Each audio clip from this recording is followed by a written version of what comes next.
Hey everyone, and welcome back to Exclusive Consciousness. This is episode 8, Shark Tank Live. Now, this is going to be a little bit of a different episode. This is actually just going to be me sharing an experience I just had yesterday. That's one of the reasons why this episode wasn't released, is because I had to go and basically be an audience member at the Shark Tank Live show. First time they ever actually did this. Had never been done before in the 14 seasons, and apparently I came to find out later on that this was the last episode they were going to shoot in that studio set for a couple months. So everything was going to get torn down after that day, or for the most part just like minimized all the set pieces and all the chairs, art department stuff. And as an audience member, we basically got to sit in on the pitches, and we got to see the sharks interact with the entrepreneur, and there was a lot of kind of interactive elements. Some of them worked, some of them didn't. For example, some of the polls they did, the first one where Robert says how many people changed their underwear, they should have been buy their underwear, and you even see Mark's like, buy, you mean buy, Robert, right? Because it's kind of a weird question to say,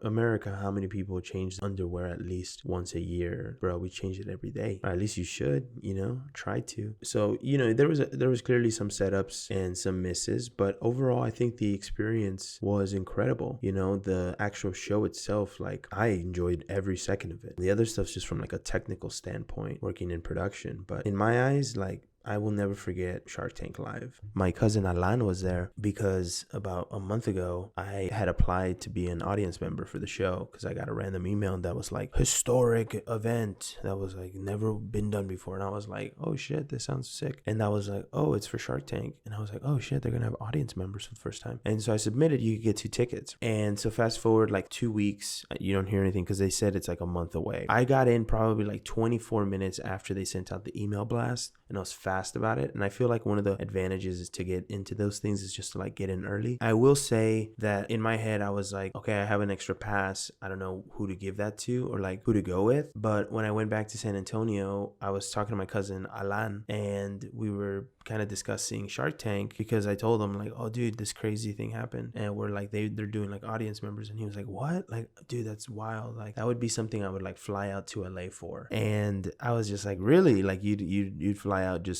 to be on the show? And he was like, yeah dude, I'd totally do that. And so I was like, cool, and then I went back to LA, and while I was here, like 2 days later, I ended up getting the notification that said, hey, you've been selected to be an audience member on Shark Tank Live. And I was just overjoyed. I literally called him like right away. I was like, dude, it freaking happened. I just remember just feeling like so happy, like, hey, we're gonna be able to do this new thing that nobody's ever done before, and there's probably only gonna be like 200 people or something, so it's gonna be like a limited amount of people in the world that have ever experienced that feeling of being on the set of Shark Tank in the 14 years that the show's been there. And so it was just an incredible experience to be in there. Me and my cousin actually got involved so much in the audience that the cameras actually captured us. There was a moment where there was an entrepreneur, the second deal that happened, she and her husband were trying to decide if they should accept Barbara's and Robert's deal or Mark and Lori's. So it was like this double kind of thing, and she was just like, I just don't know who to pick. And then Mr. Wonderful had another deal, so it was just like everybody's trying to jump in on this woman's deal, and eventually like she couldn't decide. And since it's live, they had a counter that literally showed how much each segment has to be. The first one was like 11 minutes 40 seconds. Every single time it would dwindle down. The second entrepreneur got 10 minutes 50 seconds, and then the third one had 9 minutes and 40 seconds. And that was just for their first segment. And they told us like every entrepreneur is going to have 2 segments. So we'll film the first part, and then the second part is kind of more the actual deal making. And that was always shorter. It was like 4 minutes, then it got down to like 3 minutes. Then it was just like, you could notice that the live feature was making it kind of like, okay, we have to be quick, but we also have to still be authentic. And for the most part, I think they achieved that. And a lot of people actually really enjoyed the episode. Obviously, it's not going to be like an every time thing. And I feel like there are some things like the interactive polls, like they weren't necessarily needed, but it was a fun thing to try. And that's what I admire about the people who create the show. It's like, hey, you tried something outside your box. If people liked it, that's amazing. If you want to do it again, maybe you know how to do it better now. All those things can always be improved, but it's just the fact that you guys tried, and even Mark Cuban said that during the episode. It's like, hey, it's just about trying. Like,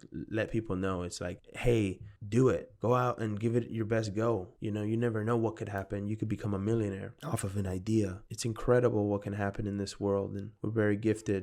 So the second entrepreneur was trying to figure out whose deal she should take. And me and my cousin almost simultaneously start saying, almost like in a chanting way, take the deal. We were like, take the deal.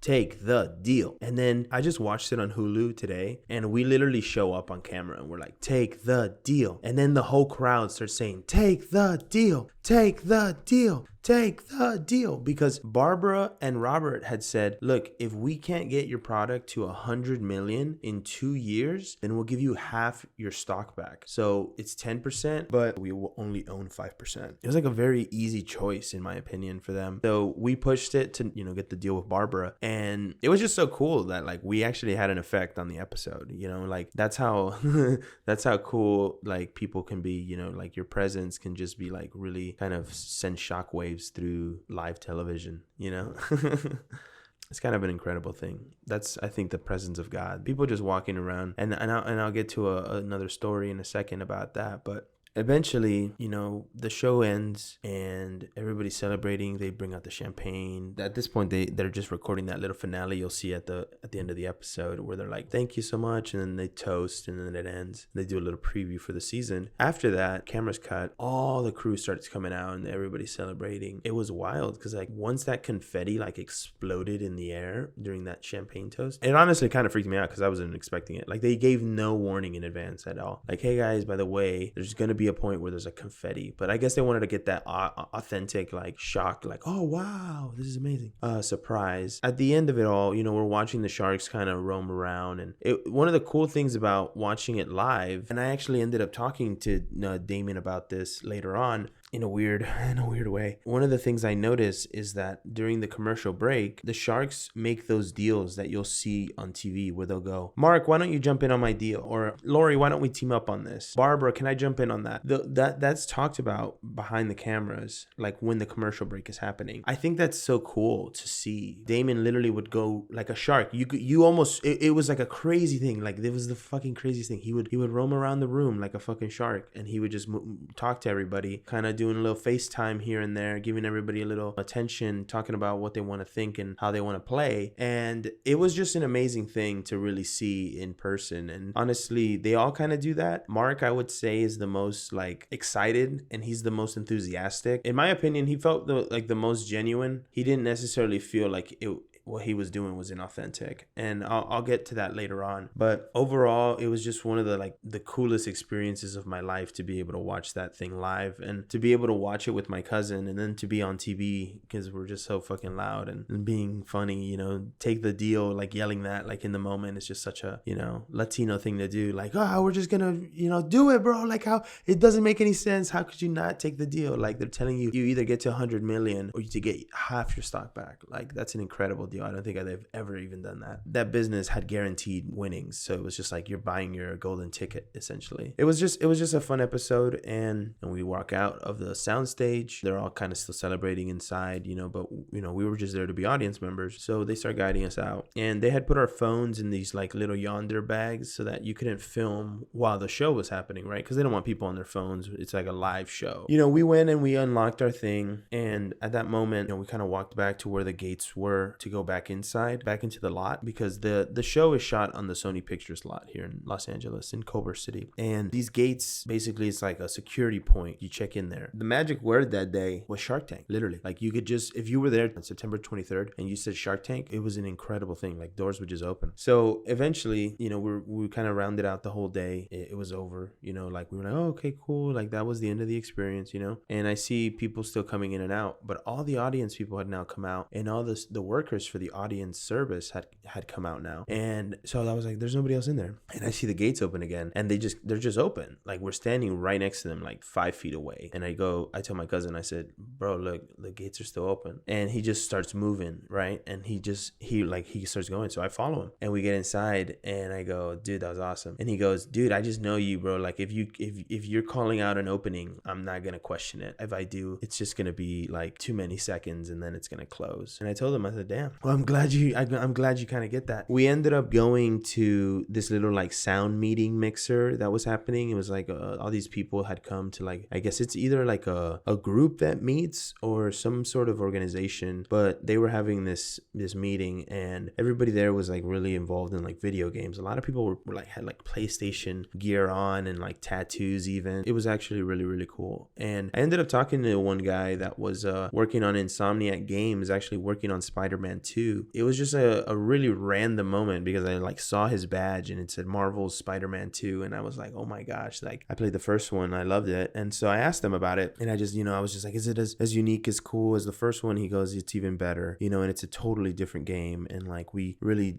wanted the story to feel like very separated but still very meshed in with the first one. And he was just very excited. He told me that he didn't work on the first one, but he is very heavily involved in the second one. I think that's cool. I mean, imagine being like the insider that gets brought on to kind of like develop the other game. It's like, hey, we want a different storyline. We need a couple new thinkers in the room. Like, let's bring in some new people. And this is one of the guys. So he was just really nice. And I got a selfie with him because I was just like, dude, how often do you meet someone who's involved with those types of games? Like it was just such an incredible moment. And they had an open bar there. So me and my cousin were just like, well, fuck it. We'll just grab a drink. So we got cranberry vodka and we were just kind of just chilling out. I think he got a whiskey and Coke, and we were just kind of vibing out. But it was one of those, moments where we're just kind of like blending. There's even a moment where I turned around and I saw a camera on me that was like shooting BTS, and I went in on it. Like I got real close into it, and I was like, you're about to see the craziest stuff because this is the craziest event of the season. And the dude was just like, yo, bro, like that is exactly what I fucking needed, like for my video, dude. Like I freaking needed that. And I was just like, dude, that's awesome. I'm glad I could give you that, I was just being a vibe at that moment and just kind of having fun. But for him to say that, it was just kind of like a nice gesture. Eventually we ended up leaving that spot, me and my cousin, and we walked around the lot a little bit. I gave him a tour because he had never been on any studio lot. He lives in Texas, and it was the first time we had ever been there together, and I had been there before, so I was like, hey, I kind of know where most of the stuff is. And so we walked around the little promenade. Like it's almost like a little like shops and stuff, and there's a bunch of little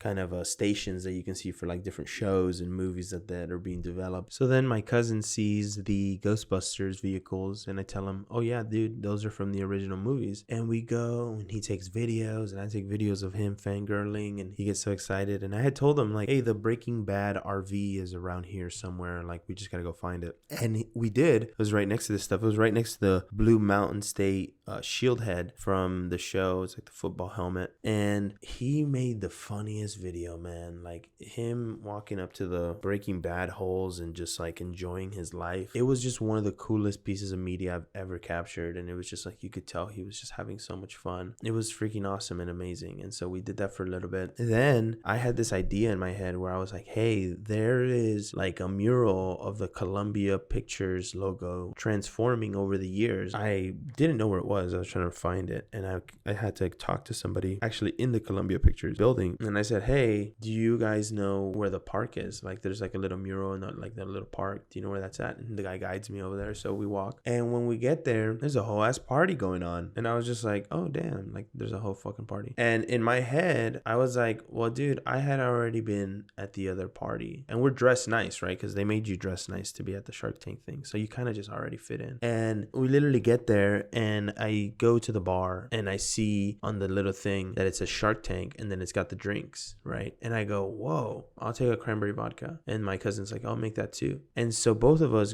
get cranberry vodkas, and we're just kind of like walking around like, oh shit, this is I don't think it quite hit him yet, but in my head I was already thinking it like, this is the Shark Tank official after party. Like there's no way it's not. And I think I told him that, and then he was like, no way. And then I like started looking around, and I was like, dude, yeah, look, the fucking sharks are here. Like I can see Kevin O'Leary, I can see Lori, I can see Damon John. I think at a moment we were like looking for Mark Cuban at the very beginning, and then we spotted Barbara, and my cousin just immediately dashes towards her, and she had just had all these drink tickets in her hand, and I guess she like set them down somewhere, and then we like started talking to her, and she was just like, hi, how you guys doing? And we were just talking like, oh yeah, the episode was fantastic, like the energy was so amazing, we just enjoyed it a lot. And she was just like, yeah, no, I did as well. And so we end up telling her, hey, we're the ones that started the take the deal chant. Like we were like, take the deal, take the deal. And she was like, that was you guys? And we were like, yeah. And she goes, okay, let's get a video together. I'm gonna get a video with you guys. And I was just like, oh, okay. And she goes, you guys are gonna tell this story. And we filmed it. We literally recorded it. And then she was so nice that she was just like, hey, let me send you the video. And I was like, okay, yeah, can you send it to us? Like, that would be awesome. She literally is like, yeah, let me just text it to you. Like, she just casually giving out her number like that. Like, let me just text you guys. The craziest part is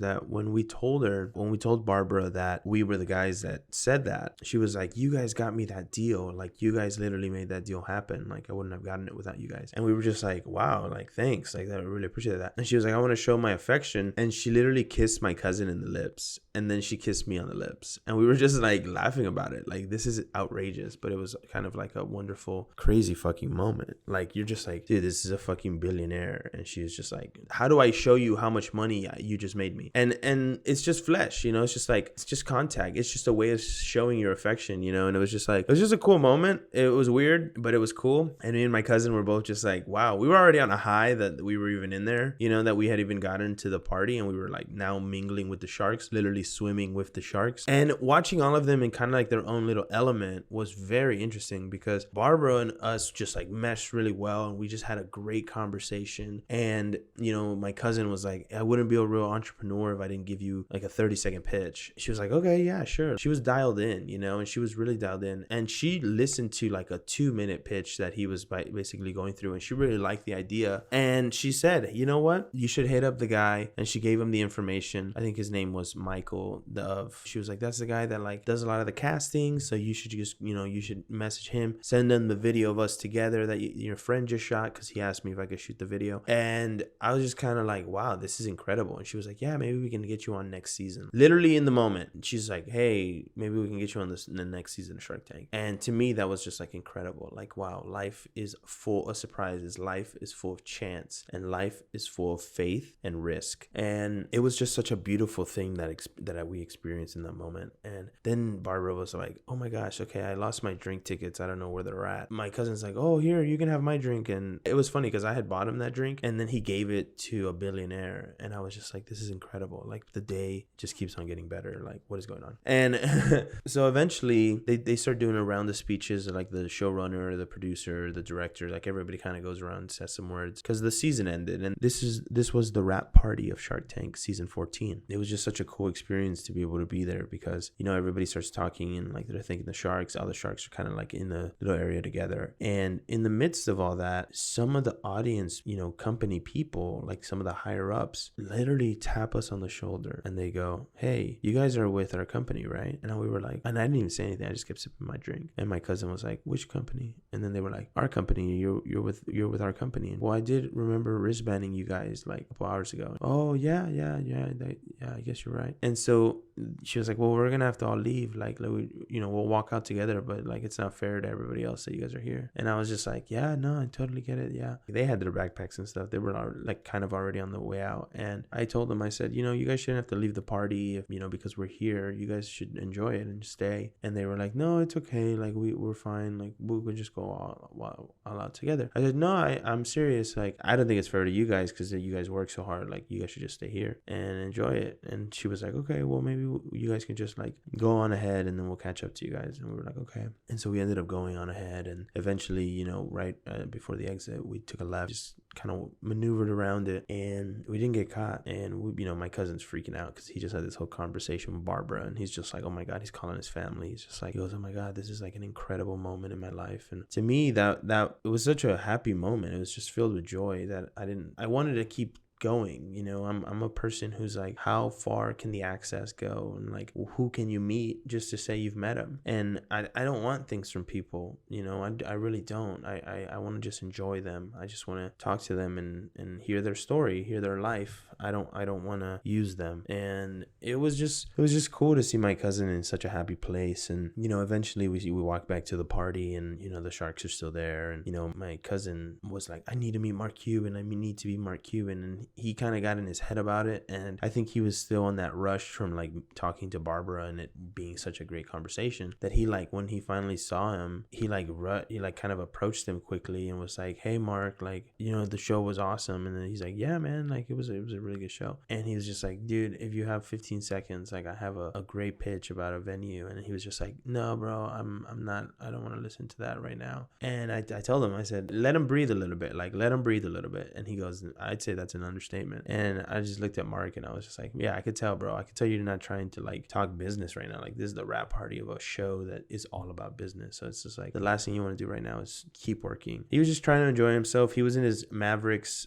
t-shirt and I think either sweats or slacks. They look like a mixture of both. But he seemed so comfortable and so nice and approachable that I asked him genuine questions. You know, I was like, "Hey man, so how long after the show do you change from the suit?" And he said, "Immediately." He goes, "I hate wearing that stuff." And he goes, "I'm a t-shirt and sneakers kind of guy." And I was just like, "That's a vibe, dude." And he was just like, "Yeah, I'm not the type of guy who wants to wear a suit every day." I was like, "That's super cool, man." And he was like, "Yeah." And then we got some pictures with him. You know, we asked him if we could get a selfie and he was super nice. Honestly, very authentic. Like I could tell he was just kind of like wanting kind of a more thought-provoking conversation. And I told my cousin afterwards, I was like, "I get it, man. It was like your first time meeting someone that was like a big celebrity kind of, and you were so confident that, you know, you kind of fumbled the bag, but it happens, you know, and it genuinely happens." And he didn't even care at that point because he had felt so good about the way the conversation was with Barbara, and like he wasn't even worried about it, you know. So at that point he was just trying to see what we should do next. And eventually I saw Lori kind of like ending a conversation a little bit. She might have still been in the midst of it, but she had been in a conversation for like 45 minutes with this woman, and they seemed like they were either really good friends or they hadn't seen each other in a really long time and they were catching up. It was just kind of like a cool moment, but I was like, man, I really want to take a picture with her, and I just wanted to talk to her for a second because she's so incredible. So I was like, "Hi, I just wanted to say hi. I just want to see if we could get a selfie." And she was like, "Yeah, of course, like no worries." I ended up getting a picture with her, and then my cousin got a picture with her. So after we ended up walking around and we saw that Kevin O'Leary was kind of saying goodbye to people, and you know, we jumped into that little pocket where he was kind of on his way out, and you know, we had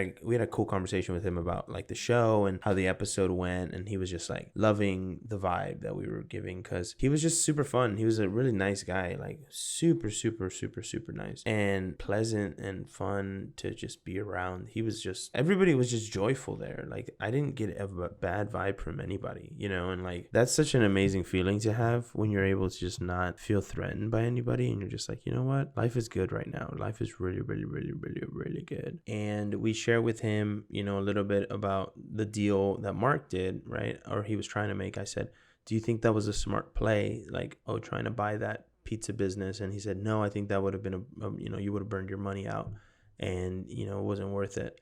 And you know, it was a dumb deal," he said. And I was just like, yeah, I agree. You know, like I don't think he was really doing it to try to buy the business. He was just kind of like doing it for the tension of the show and like making it more dramatic. I believe, you know, there was a couple things, like I said earlier, that were really scripted. So who knows how much of that show was scripted. But in the end, you know, we ended up going up to Damon John and we talked to him for a bit and we got some pictures with him, and he was so nice. And honestly, it was such an interesting conversation because, like I mentioned before, we talked to him about, you know, his maneuvering in the Shark Tank and like the way he speaks and makes his deals, how he likes to treat people, you know. And he was incredible to speak to because he even told us like business is not something that is for quitters. It's for people who are willing to try, and then if you do quit, it's about coming back and trying again, but it's not meant for quitters. Honestly, me and my cousin ended up getting pictures with all the sharks that night, and like that's a pretty crazy thing to think about. Like we literally got pictures with all the sharks. Like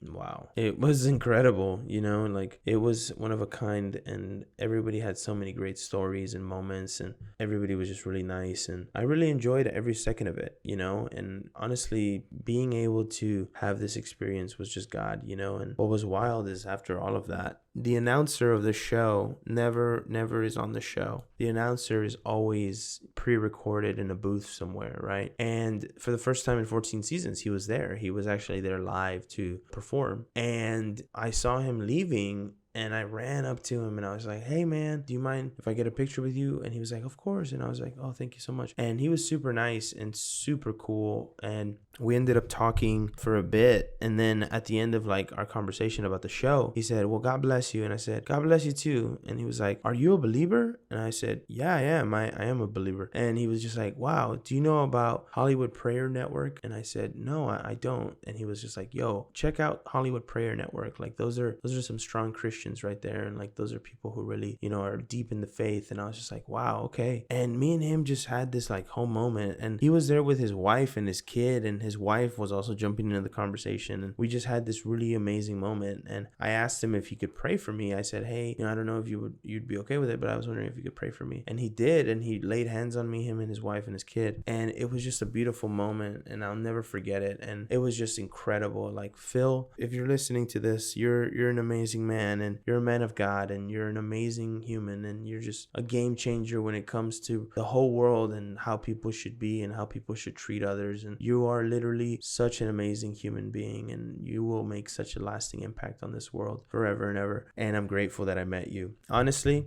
he gave me a mission though. He told me to speak to this one dude, Yavende Vaughn. I think that's how you say his name, Yavende Vaughn. But Phil said this guy talked to me about God, and he's very curious about the scripture, and he's very curious about the faith. And, you know, if you meet him, if you get to interact with him, you know, just talk to him about God, talk to him about your testimony, and tell him what you shared with me, you know, because I took the time to share with Phil the story of how I crashed the director's car, and he was just shocked by that story. He was like, wow, I've never had that happen to me, but I've had something similar, as in the actual like leaning away from the Lord and him humbling us.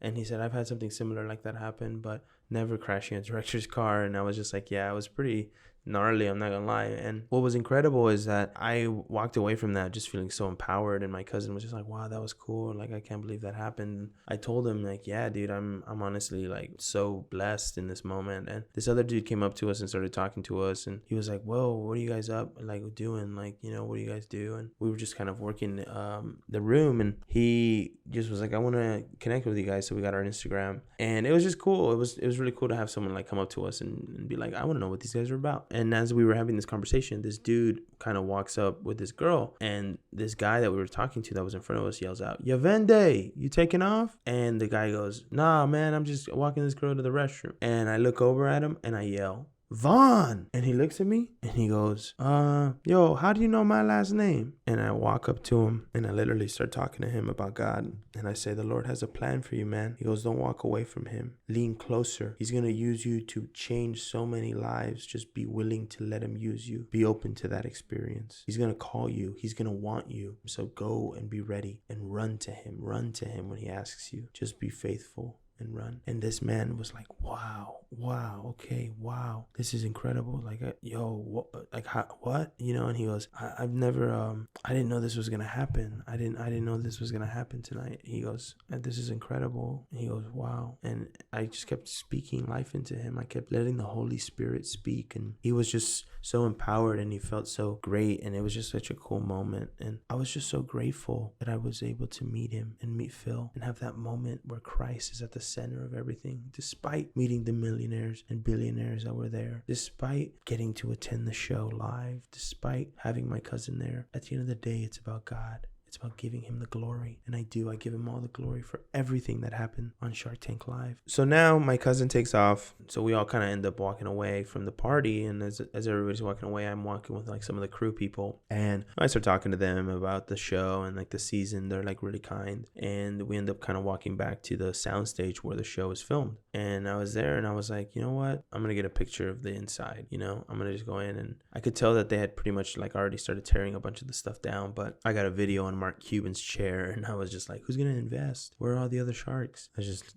kind of just being funny, but it was just a really, really cool night overall. And being able to go into the tank and just be there and like see it and just live inside of it for a moment, and to meet all the billionaires and to meet all the sharks. And even Kendra Scott was there. Like, it was so random. I wanted to get a picture with her, but she left really fast. I honestly will say that it was one of those nights that I will never forget. And it was one of those nights where I'll say, you know what, the Lord can use anybody, and he will put you in the highest places in this world if you let him. He will put you on those pedestals.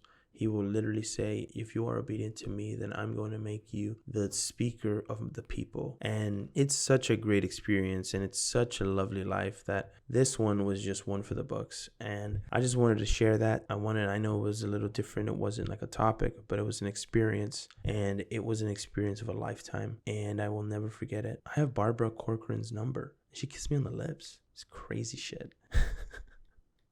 So fucking crazy shit.